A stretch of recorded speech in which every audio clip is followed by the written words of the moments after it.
জুলাই ঘোষণাপত্র নিয়ে আমরা বেশ কিছু ফোন কল পেয়েছি যে এটা কদ্দূর, এটা ডেভেলপমেন্ট কি। আমরা শুধুমাত্র এটা বলতে পারি এটা নিয়ে কথাবার্তা হচ্ছে এবং এটা নিয়ে সামনে পলিটিক্যাল পার্টিগুলোর সাথেও কথাবার্তা হবে এই, এবং আমরা আশা করছি যে আপনারা এই বিষয়ে সামনে আরও ডেভেলপমেন্ট দেখবেন।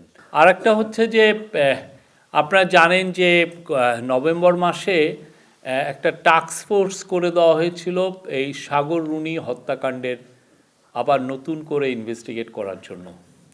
সাগর রুনি আমরা এখানে যারা আছি আমরা সবাই সাংবাদিক, আমাদের ভাই এবং বোন ছিলেন এবং এটা আমাদের মানে খুবই একটা ট্রাজিক একটা অধ্যায় আমাদের সাংবাদিকতার। তো আমরা অনেকে আপনারা জানেন যে এটা নিয়ে আমরা সবাই আন্দোলনে ছিলাম, সবাই রাস্তায় ছিলাম, কেউ এখানে এমন কেউ নাই যে তার বিচার চেয়ে আমরা এখানে পথে দাঁড়িয়েছি। তো সাগর রুনির বিষয়ে আমরা বলতে পারি এটা নিয়ে রিওপেন করা হয়েছে। আবার যাদের অনেকে প্রায় 25-30 জন লোককে আমরা নতুন করে কথাবার্তা বলছি, সবগুলো এভিডেন্সগুলো আবার দেখা হচ্ছে।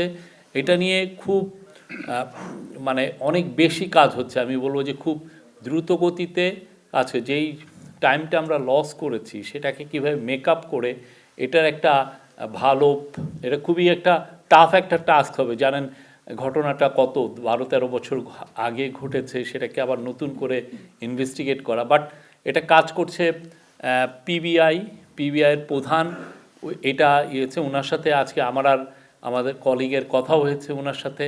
তো আমরা আশা করছি যে এটা নিয়ে ওনারা আরও দ্রুত আরও ভালো কিছু কাজ করতে পারবেন।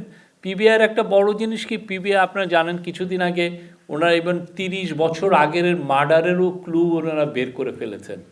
এরকম একটা কিছু নিউজ তো আপনারা দেখেছেন। পিবিআইয়ের কিন্তু ওই সক্ষমতাটা আছে। তো আমরা আশা করি দেখি ওনারা কি, এটা খুবই কষ্টসাধ্য বাট ওনারা এটা নিয়ে প্রচুর শ্রম দিচ্ছেন, আমাদেরকে জানিয়েছেন।